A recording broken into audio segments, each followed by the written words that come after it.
What's up, guys? It's Bumpkins. Today is Wednesday, June 1st. Wednesday means New Comic Book Day. New Comic Book Day means New Comic Book Haul video. As always, I went down to Infinity Flux here in Chattanooga, Tennessee for another big old stack of books and some other cool goodies as well that we'll take a look at. Real quick, guys, if you need a comic shop, if you don't have one of your own or you need a better one, reach out to Infinity Flux. They'll be tagged in the description below. And you can, if you're in the US, you can start a pull list with them. If you have enough titles on there, they can help get them shipped to you every month. So if you need to find a way to get some comics to you, they can definitely help you out. So let's get started by taking a look at the Marvel books this week. Starting with Black Panther number 6, I got the nice scroll variant. This is just continuing the story of the that started with the assassination of the Wakandan sleeper agents that T'Challa had spread around the world. Of course, we're kind of way past that now, but T'Challa's trying to figure out who could benefit from doing all this. He has an idea, but that person is also accusing him, T'Challa, of being the killer, the murderer, the brains behind this operation. He's basically he's being hunted by all the top police in Wakanda, and how does one man combat an entire specialized police force of an entire country? So this is really fun. We get a cool appearance by another character who helps him out. At the end of this, we see more characters are coming to help him out too. So this is really fun. I think I might, when this storyline is over, I think I might hop off of this book. I don't know that I would need it every month. I'm enjoying reading it, but I think I can wait for Marvel Unlimited. But this story is definitely not done yet though, and I am definitely along for the ride. Next is Ghost Rider number 3, this super awesome Spider-Man variant, Spider-Man Anniversary variant. I mean, look at that. That's so cool. This book is really interesting because this is almost a straight up like horror book. There is an overarching story with a couple FBI agents tracking Johnny Blaze / Ghost Rider across the country. But while they're doing that, he's having his own, I don't want to call them adventures, because they're more sinister than that, but he's doing his own thing. He's, in the last issue, he took down a demon basically that was, hidden in a hotel or a motel. And this one, he gets involved with taking down a mysterious trucker or a mysterious semi-truck that keeps killing people on the road. There was a really cool sequence how he dealt with that near the end. I won't say anything about it, but it was super, super cool. But that sequence was only really the only time we got any Ghost Rider action, so it's a lot of Johnny Blaze. This book is very Johnny Blaze heavy. Still a little bit lighter on the Ghost Rider than I would like, but it's a very interesting read so far. Seeing all these little individual, almost one and done situations that he gets himself into, but knowing there's a larger story coming. So if you're hankering for some Ghost Rider, this one's a pretty good one. Next is King Conan number 5. I haven't read any of these yet, so I'm super far behind on this series. I think number 6 is the last one of these. The Conan license, Marvel's Conan license, is expiring, so this book is going away. I think it was always planned as a miniseries anyway. And the idea, I think, is he's going to be phased out of Savage Avengers as well. So it's been a fun ride with Conan in Marvel. We'll have to see where he pops up next. But at least we have this. That's why I wanted to grab these, because with the license expiring, I'm sure there's going to be a trade or something at the tail end of it, but I'm not 100% sure. So I wanted to go ahead and grab these so that I could have them. But yeah, I'm probably going to wait at this point for the last one to come out, and then I'll just stack them up and read them all at once. Next is Miles Morales Spider-Man number 38. So there's a lot of hubbub about this one. This story so far is that Miles has been jumping through some different universes looking for Uncle Aaron. He winds up in another universe where his clone has taken over Brooklyn and almost turned it into like a police state, like a military state or something like that, where he is king essentially. And Miles meets his grown-up sister Billy. I don't remember if she's been born yet in his universe, or she's about to be born. I'm not sure. I can't quite remember. But in this universe that he's in, this is her. She's all grown up, and she's leading basically a resistance group against Miles' clone. There was a lot of hullabaloo about her first appearance and making a big deal out of it. She's barely in the book, so it's kind of silly that, people get worked up about that stuff. But it was still an interesting read. We've still got a long way to go with this story, but it is interesting. Miles jumping through the multiverse and doing different things, but he's landed on this other Earth now, and it looks like the main crux of the story is going to be him taking on his clone, who is ruling Brooklyn with an iron fist. So it's pretty interesting, but yeah, the hype for this one is a little bit overblown, if you ask me. Next up is Moon Knight #1 Facsimile Edition. I don't really know why I got this. I didn't really need it. I'd read it just recently on Marvel Unlimited, just trying to, I think it was right before Moon Knight, the series came out, just trying to get prepared. And I have this over in the Moon Knight Omnibus as well. I don't think you can see that over there. But I don't know, these are fun because these facsimile editions, in case you don't know, they are reprints of whatever issue they're reprinting, Moon Knight #1 in this case. But it's not just a story, it's like all the ads and everything too. So it's exactly as Moon Knight #1 looked back in 1980. That's exactly how the entire book looks here. And I kind of dig those. So sometimes these are fun to dig out and look at the ads because the Omnibus doesn't have ads or anything like that. So that kind of stuff can be fun. It's got its own charm. Yeah, so I decided to pick it up. It's funny because this version of Moon Knight from this era is wildly different than the Moon Knight we know today. He does still have the 3 identities, but it's not a result of dissociative identity disorder. It's more like, we're not really supposed to make this comparison because he's not the same, but he is kind of sort of more like Batman in this. But instead of just having the one identity, he chooses, it's his choice to have these 3 identities, but it kind of works though. It's really interesting. It's a neat little twist on it. So I just thought it'd be fun to pick it up, flip through it again, maybe reread it because it is a good issue. But yeah, I just wanted to have it. And then last from Marvel, and unfortunately I did not get a chance to read this one before I started recording this, and you're going to hear that a few more times with the rest of this stack, but Strange #3. So just like Black Panther, I went with the scroll variant. Yeah, I haven't read this yet, so I'm not really sure what happens. I have been enjoying the saga of Clea as the Sorcerer Supreme so far, and she's wildly powerful. And that's interesting, and can she keep that in check? Is she going to find a way to bring back Doctor Strange? Who knows? Probably. But yeah, I can't comment too much on this since I didn't read it, but I am looking forward to it because it's been a good series so far. As for DC, it was a little smaller of a DC week this week, but we do have Action Comics 2022 Annual. You guys know how much I love Action Comics. This whole Warworld saga has been super fun. That's why it kills me to say I didn't have a chance to read this one. I did flip through it a little bit, and this doesn't really tie into that too much. Like, from what I could see, if you are reading the World Saga but you don't read this, it's okay. This gives us a neat, it gives us a look back into the past of Superman and of Mongol, both when they were young. So young Clark Kent on the farm, coming to terms with his powers, but also a young Mongol and what his life was like too. And it's not like one story and then the other story. They bounce back and forth throughout the issue. So that's pretty interesting. I can't wait to read this. Tales of young Clark Kent are always fun, and we get to learn a little bit more about Mongol as well.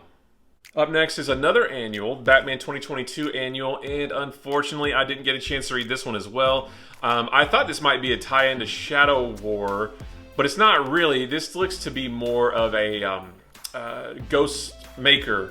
Is it Ghostmaker, right? I don't know him because Ghostmaker-centric issue. But art by John Timms. So as I was flipping through it, I was really bummed that I didn't get the chance to read it before this because I love John Timms' artwork. Like, I'll read any story if he's drawing it. So, but yeah, there's a lot of Ghostmaker in this. I don't know what the gist of the story is. I saw that he's hanging out with Batman Inc., so that's pretty cool. But again, I don't know a lot about him because I have yet to read the Tynion run of Batman. It's all in big box though, ready to go. But yeah, I hate that I didn't get to read I hate that I didn't get the chance to read this, but I am going to do so very soon. So one that I did read is Justice League: Road to Dark Crisis. This was fine. Wasn't quite as cool as I thought it would be. This is basically a collection of short stories involving different characters that we are going to see in Dark Crisis. The first issue of which comes out next week. The first story is a team up between John Kent, Superman, and Dick Grayson, Nightwing. And it's barely a team up. It's more than just interacting and talk. It's interesting actually because they address the fact that Superman died before and came back. Batman died before and came back. Barry Allen died before and came back. They actually talk about, because that doesn't get talked about a lot in comics. Everybody knows that death in comics never sticks, that the character always comes back. But when the character does come back, they never talk about how that character actually died again. Or they do sometimes, but it's rare. And in this first story was all about Dick telling John that, you can't give up hope. We've been here before. We've been through worse. All that kind of stuff. And it was really cool. So that was a fun story. We get another one with Green Lantern, Hal Jordan Green Lantern, and Jackson Hyde, which was pretty interesting. Had good art on that one as well. We get a story with Pariah, which is probably the most important one, I guess, because he's going to do something that I think is going to have an impact on Dark Crisis. And there was another one, and I don't remember what it was, I think. But if you skip this one, but you do want to read Dark Crisis, probably not going to have too much of an impact, because this was really just, and I wouldn't even call it a setup. It's just more a warm-up, I guess, getting you ready to see these characters in that story, but it was still pretty decent. And then another one I did read is Nice House on the Lake #9. You guys know I absolutely love this story. This has been a phenomenal story so far. This is the first issue I read every time it comes out. This is always the first one I go to. So this is #9. We only have 10, 11, and 12 left. I do have to be a little bit critical about this, though, as much as I absolutely love it and would recommend it to absolutely anyone and everyone. I have to be critical because with only 3 issues left, I still feel like nothing is happening. Like, I still feel like there's so much more to go, so much more to happen with only 3 issues left. And I've mentioned it several with, what was it, like issue 5 or 6, I think, where the story was making good progress, and then something happened in like issue 6, I think, that took several steps back, took the story several steps backwards. And I don't feel like we've ever recovered from that. Like, we're still stuck several steps back. So I absolutely love this. Please read it, everyone. But it is a little frustrating when just another issue happens or another issue comes out and not a lot happens. I mean, there's little bits here and there. The way that it ended, it looks like the story might start moving forward, because it was a pretty big, not big, but it was an interesting ending and could have a lot of ramifications for the rest of the story. But yeah, I love it, but it needs to get moving just a little bit. And then last from DC is Shadow War Omega. So this is the end of the Shadow War storyline. It's been crossing over between Batman and Robin and Deathstroke. This was fun. This was, as I was reading it today, I was like, this is just dumb fun, but in a good way. I think I said that last week too about a different book. It's just dumb fun, but in a good way. It's entertaining. It's not changing the shape of the DC universe, although the ending of this is going to lead into a couple other books. The very ending, I think, is going to lead into Dark Crisis, which is kind of strange. But it's just silly fun. We at the end of the last part, we learned who was behind the whole thing. I won't say who it is. But then, Batman and Robin and Talia al Ghul and seems like there was somebody else. Ravager. They take on the character who is responsible for everything, and it's a big fight, and it's really interesting, and it's big dumb fun. So yeah, this has been a good story. If you haven't read it yet, I would hold off, wait for the trade or hardcover, whatever comes out next, because it's a really fun story, and it does have a good, beginning, middle, and end. It's not everlasting. It's just it's a good story, and it's going to make a really good collected edition. As for Image and the other indies, we got a couple Image. So the first one is The Closet, #1. This is written by James Tynion, his new book, and this was interesting, but I don't really know still what it's gonna ultimately be about. In this book, we have this young boy here who is terrified of something in his closet, and it's the typical story of the child is scared of something in the closet. The parents tell him, don't worry about it, there's nothing there. Now, their family is about to move.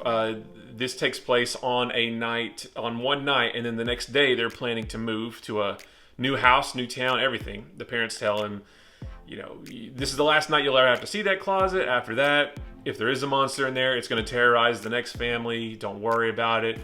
And I won't say anything more than that, but it's very eerie. You know, it's nothing gory. It's not like the first issue of Something is Killing the Children where kids are getting cut up. Nothing like that. There's no goriness to it, but it's spooky. It's eerie, and I don't really know, what it means, what's gonna happen. But it's pretty interesting, and I do want to find out. So as badly as I want to trade weight this, because these types of stories are better read in trade, I also really want to find out what happens next. So I think I'll have to grab at least the next issue, and then from there make my decision on which way to go. But yeah, if you are in the mood for a new, creepy story, try The Closet. And then the only other one from Image this week is Scorch #6. I can't read this because I haven't read any other Spawn books yet. This is going to go in the Spawn stack downstairs, but this is the last issue with these cool X-Men homage covers. So I want to go find the other ones and line them up and look at the recreation of the X-Men, Jim Lee's X-Men #1 homage, the 4 different covers that connect. So you guys are probably familiar. This is the this is the Magneto cover basically. This was his pose. But yeah, I don't know what the story's all about, but I'm glad to have these covers, and I definitely can't wait to catch up with everything Spawn because all of it looks really cool. So this next book here is more of a preview book from a new publisher called Artist Elite Comics. This is Artist Elite Presents Primer Red. So basically who this publisher is a collection of very well-known artists and writers who are coming together to help each other create new creator-owned series and titles and books. So, like a great example of, I love Brett Booth. I will buy anything that Brett Booth draws. I'll buy anything where he's done a cover, anything like that. So his character is the Lost Serpent Prince. I'm sorry if I said that wrong. And this gives you a little bit of his backstory and like a 1 or 2 page preview. And there's a nice explainer on the inside cover about who they are, and they talk about how sometimes there's an artist who has a vision in their head, but they need to team up with a writer to help them get the story out. It's that kind of thing where creators are coming together to help each other create some new books. So we get Lost Serpent Prince, and we get 1, 2, 3, 4. Wait, so we get him, and then we get 1, 2, 3, 4, 5, 6 different previews. Now they're not necessarily previews of the actual books that are coming out, but we do get a little bit of backstory on each one of these, the title, some really gorgeous artwork, especially this one. Oh, I love this Mecha Girl. There's some really gorgeous preview art from this. So there's this one. There's going to be another one coming out, I think it's next week, Primer Blue, which gives us 6 more previews of other properties coming out. And then after that, there aren't individual comics coming out. It's like going to be like a magazine, like an anthology magazine comes out with some of these stories in it. And instead of buying all these different books every week or every month, you'll get the magazine instead, and the magazine will have these different stories in it from these creators featuring these characters.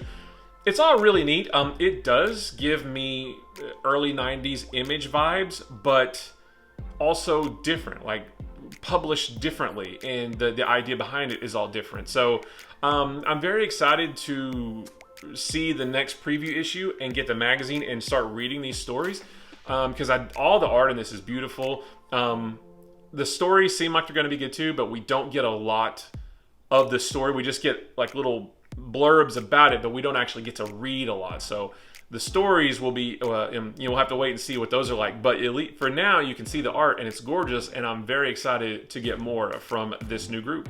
And last from the indies this week, and I hate to end this section of the video this way, but this is Never Ender #1 from Behemoth. And what I mean when I say I hate to end it this way is I don't remember what this is about. It sounded really cool when I pre-ordered it. That's why I pre-ordered it. But I didn't have the chance to read it, and I don't remember the overall gist of the story. So if you guys have read it, let me know what you thought of it, what it's about, what you thought of it.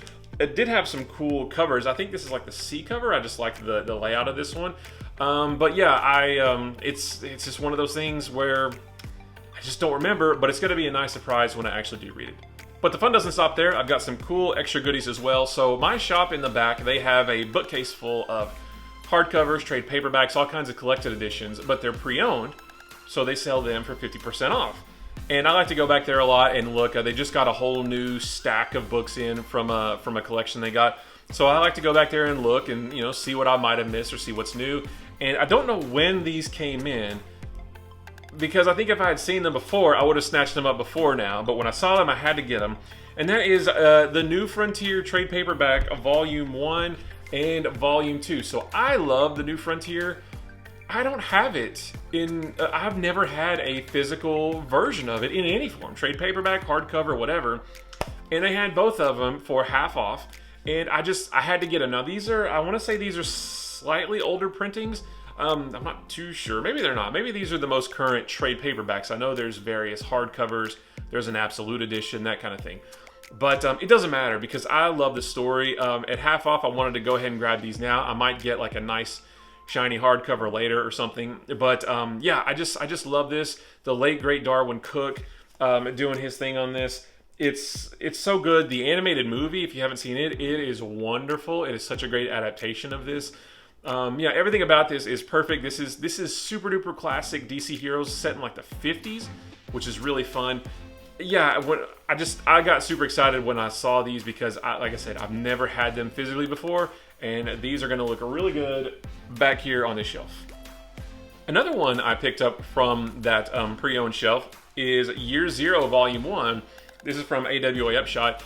This is one that I always wanted to read. It's a couple years old at least, maybe 3 years old, maybe a little bit older than that. I always wanted to read this and never did, and I got this for $3. So for less than the price of a normal comic, I got this whole trade. So this is basically a zombie apocalypse story, but inside this are 5 individual stories that don't really relate to each other. It's just 5 individual tales of 5 different people.